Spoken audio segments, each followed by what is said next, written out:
Hi friends, welcome to my channel Vindhya's kitchen. ఈరోజు నేను చేయబోయే రెసిపీ తాటికాయతో తాటి కుడుములు లేదా తాటి ఇడ్లీలు అని కూడా అంటారు.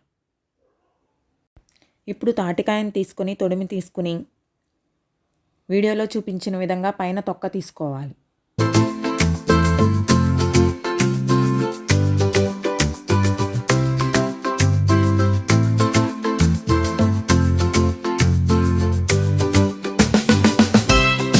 ఇలా తొక్కను పూర్తిగా తీసుకుని చీల్చుకుని ఇలా తాటి గింజను ఒక్కొక్కటిగా తీసుకోవాలి.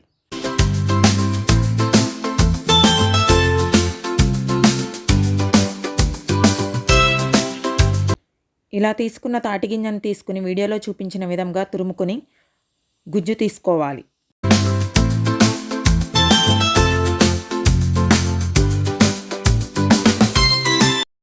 ఇలా తీసుకున్న తాటిగుజ్జును ఒక బౌల్లోకి వేసుకుని కొలుచుకోవాలి. ఇలా తాటిగుజ్జు ఎంతైతే తీసుకున్నామో అంతే కొలత ఇడ్లీ రవ్వ తీసుకొని ఒక బౌల్లోకి వేసుకుని నీళ్లు పోసుకొని పావుగంట సేపు నానబెట్టుకుని పక్కన పెట్టుకోవాలి.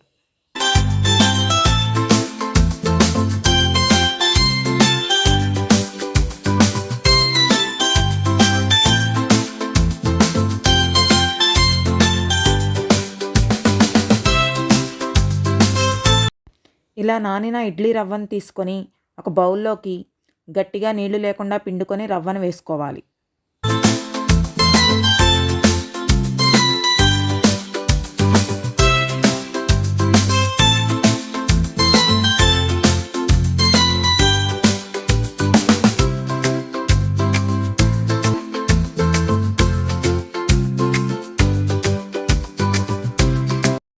ఇప్పుడు అందులో కప్పున్నర తాటిగుజ్జు మిశ్రమం,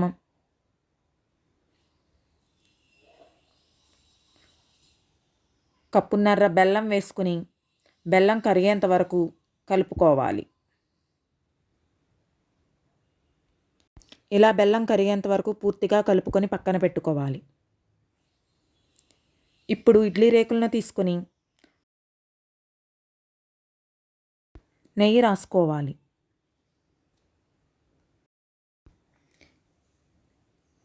ఇలా నెయ్యి రాసుకున్న ఇడ్లీ రేకులపై తాటి మిశ్రమం వేసుకోవాలి.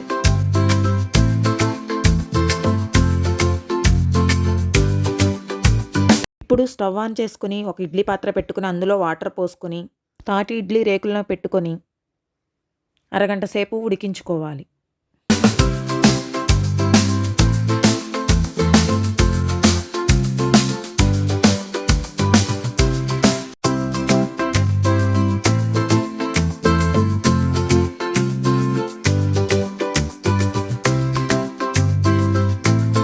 ఇప్పుడు తాటిడ్లీ ఉడికినాయో లేదో చూడడం కోసం ఒక చాకు కానీ టూత్పిక్ కానీ తీసుకుని గుచ్చితే రెండు వైపులా అంటుకోకుండా వస్తే పూర్తిగా ఉడికినట్టు. ఇలా ఉడికిన తాటి ఇడ్లీలను ప్లేట్లోకి సర్వ్ చేసుకుంటే ఎంతో హెల్దీ అండ్ టేస్టీ తాటి కుడుములు రెడీ.